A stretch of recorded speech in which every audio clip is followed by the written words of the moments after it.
শেষ জবানের নবীর নাম মোবারক এসেছে, আমার নবীর নাম শুনে দুরূদ শরীফ পড়েছেন, আর এই দুরূদটা আমার কাছে এত পছন্দ হয়েছে যার কারণে তার অতীতের গুনাহ মাফ করে দিয়েছে। জোরে বলি না সুবহানাল্লাহ।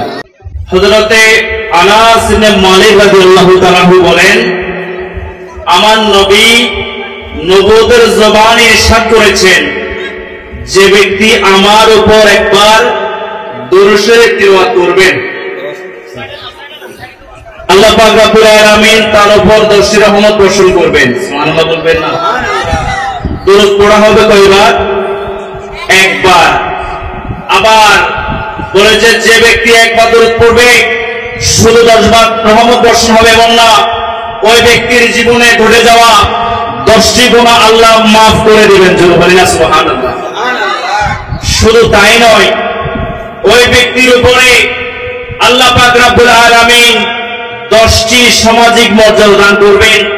হয়তো রিকশাওয়ালার ছেলে, গরিবের ছেলে, সামাজিকভাবে তেমন কোন অবস্থান নাই, দেখবেন রাসূলের দরুদ শরীফ তিলাওয়াত করার কারণে যে আপনাকে দুশমনি করে, অপছন্দ করে, হিংসা করে সে আপনাকে সালাম দিচ্ছে, ঠিক কি না?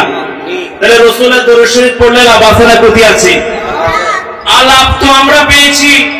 আল্লামা সাহাবী রাহমাতুল্লাহি আলাইহি উনি ইরশাদ করেছেন, উনি বলেন, আমরা তো নবীর উম্মত, নবীর দরুদ পড়লে ফায়দা লাভ আমরা পাচ্ছি, কিন্তু মূসা আলাইহিস সালামের যুগে মূসা আলাইহিস সালামের উম্মত জাহান্নামী উম্মতকে রাসূলের দরুদের কারণে আল্লাহ পাক রব্বুল আলামিন মহব্বত করে জান্নাতে ঘোষণা করেছেন। জোরে বলি না সুবহানাল্লাহ। মূসা আলাইহিস সালামের যুগের মধ্যে একজন ফাসিক ছিল, যার অত্যাচারে, যার জবানের বিষের কারণে, গালিগালাজের কারণে মানুষ অতিষ্ঠ হয়ে গেছে। ওই ব্যক্তির সার্বক্ষণিক মৃত্যু কামনা করেছে। যখন ওই ব্যক্তি মৃত্যুবরণ করেছে, বনী ইসরাইল সম্প্রদায় মৃত ব্যক্তির উপর খুব ছিল, রাগে ক্ষোভে ওই ব্যক্তিকে দাফন কাফন না করে ডাস্টবিনের মধ্যে নিক্ষেপ করে ফেলে দিয়েছে। জোরে বলি না নাউজুবিল্লাহ। আমাদের সমাজের মধ্যে আছে না নাই? মানুষ মরে গেলে মরার উপর এখন ফরা দেই। মানুষ মরে গেলে মানুষের যাবতীয় আমলের জিম্মা, শাস্তির জিম্মা, জান্নাত জাহান্নাম সবগুলো আল্লাহ রাব্বুল আলামিনের হাতে, ঠিক কি না? মানুষকে, মৃত মানুষকে শাস্তি দেওয়ার অধিকার আছে। সমাজের মধ্যে সবচেয়ে সর্বোচ্চ আইন হচ্ছে মৃত্যুদণ্ড কার্যকর।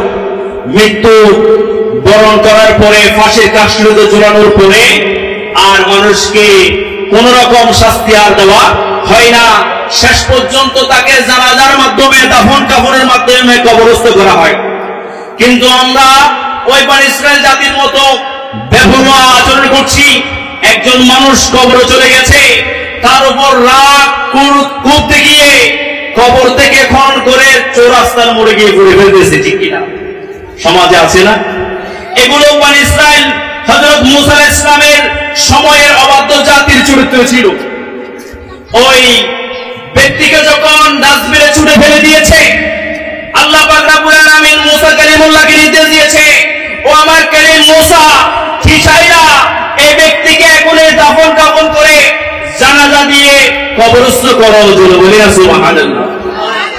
মূসা আলাইহিস সালাম আল্লাহ দরবারে বললেন, আল্লাহ রে, আমি কিভাবে ওই ব্যক্তিকে দাফন কাফন করব? মানুষ তো জনমত তো ওই ব্যক্তির বিপক্ষে, মানুষ তো আমাকে মন্দ বলবে। আমি তারপরও আপনি রব্বুল আলামিনের আদেশ পালন করতে আমি বাধ্য। আমার মনের প্রশান্তির জন্য আমি একটু জানতে চাই, ওই ব্যক্তি এমন কোন পুণ্য করেছে, এমন কোন ভালো কাজ করেছে যে ভালো কাজের কারণে আপনি এই অপছন্দ পাপিষ্ঠ ব্যক্তির উপর রাজি হয়ে গিয়েছেন? তখন আল্লাহ বলেছেন, ও মূসা, তুমি যে ব্যক্তির কথা বলেছো সে ব্যক্তি পাপিষ্ঠ ছিল, আমি খোদা জানি। কিন্তু যখন সে তাওরাত কিতাব তিলাওয়াত করছে, আমার শেষ জবানের নবীর নাম মোবারক এসেছে, আমার নবীর নাম শুনে দুরূদ শরীফ পড়েছেন, আর এই দরুদটা আমার কাছে এত পছন্দ হয়েছে যার কারণে তার অতীতের গুনাহ মাফ করে দিয়েছে। জোরে বলি না সুবহানাল্লাহ। আল্লাহুম্মা সাল্লি